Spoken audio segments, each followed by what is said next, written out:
اور آج بھی دے رہا ہے۔ ایپیکس کمیٹی کی میٹنگ میں ہمیں کنفرنٹ کیا گیا عسکری قیادت کی طرف سے کہ آپ نظام انصاف کی کمزوری کی وجہ سے دہشت گردی کا خاتمہ نہیں کر سکے، ہمارے نوجوان قربانیاں دیتے ہیں، کیا جو وردی میں شہید ہوتے ہیں ان کی مائیں پاکستانی نہیں ہیں؟ ان کی جو بیوگان ہیں وہ ہماری بہنیں نہیں ہیں؟ ان کے جو بچے اور بچیاں یتیم ہوتی ہیں کیا ان کی رگوں میں سفید پانی دوڑتا ہے، خون نہیں ہے؟ انہوں نے کہا کہ آپ ہمیں اسٹیٹسٹکس کے ساتھ سول سائڈ بتا دیں کہ آج تک کتنے مقدمے ہوئے ہیں دہشت گردی کے جن میں افواج کے لوگ اور سویلینز شہید ہوئے بم دھماکوں میں، حملوں میں، آئی ڈیز میں، اور ان کو انسداد دہشت گردی کی عدالتوں سے سزائیں ہوئی ہیں۔ وہاں پہ یہ بھی ڈسکس ہوا کہ اس ملک کا جو سب سے بڑا مقدمہ تھا محترمہ شہید بے نظیر بھٹو صاحبہ کا، اس میں بہت اچھی تفتیش ہوئی۔ I was part of that. ایک پولیس کی ایک ٹیم تھی سیگمنٹ جس کو الٹیمیٹلی سزا دے دی گئی۔ ہوا کیا کہ جو سہولت کار تھے، دہشت گرد تھے،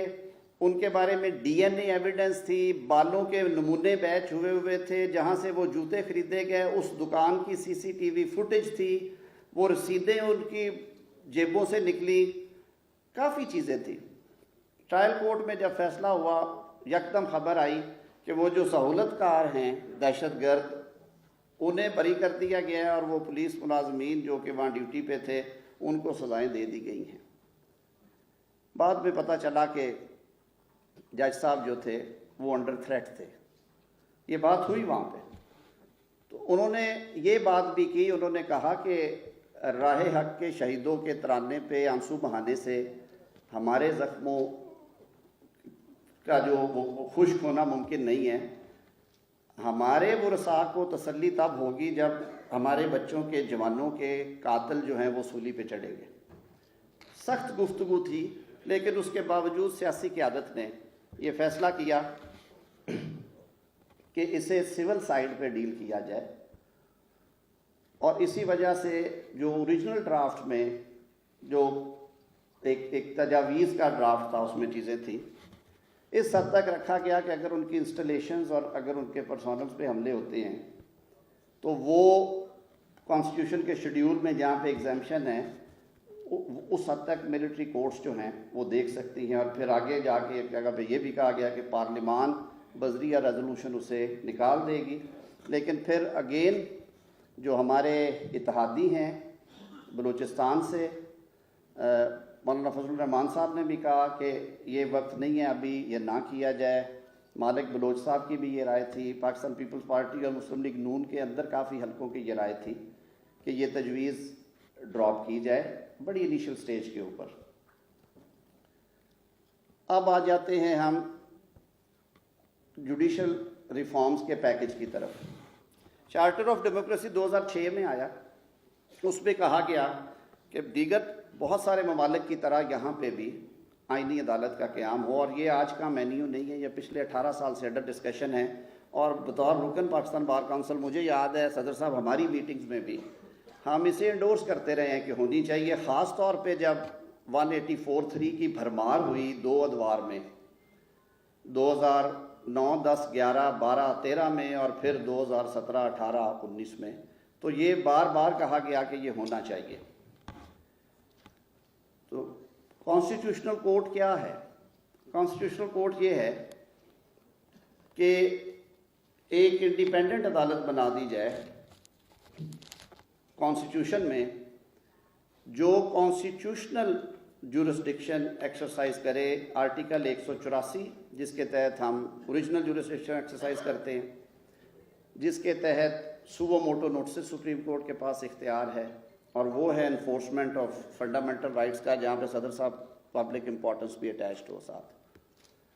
186 آرٹیکل میں جب 2 صوبوں کے درمیان کوئی معاملات ہیں، یا اگر کوئی ایڈوائزری جورسڈکشن میں صدر صاحب ریفرنس بھجواتے ہیں سپریم کورٹ کو، ساتھ میں انہیں کہا گیا، اس کا جو آئیڈیا تھا، اور یہ آئیڈیا اس دن میں ٹی وی پہ سن رہا تھا کہ مرحومہ محترمہ اسما جہانگیر صاحبہ نے فلوٹ کیا تھا وہاں پہ جب یہ نیگوسیشنز ہو رہی تھی میثاق جمہوریت سے پہلے 2005-6 میں۔ تو جو 199 کے اوریجنل آرڈرز ہیں، جو ٹریبیونلز وغیرہ والے معاملات ہیں، وہ نہیں، جو اوریجنل جورسڈکشن ہائی کورٹس میں ایکسرسائز ہوتی ہے اس کی اپیلیں بھی وہاں پہ جائیں. وہ کورٹ صدر صاحب ایک چیف جسٹس، اور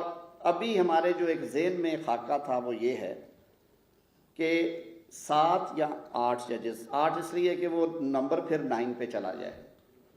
اور اس لیے بھی کہ اس میں ایک تھیم یہ بھی ہے کہ ہر صوبے سے کم از کم، چاروں وفاقی اکائیوں سے کم از کم ایک جج ہو.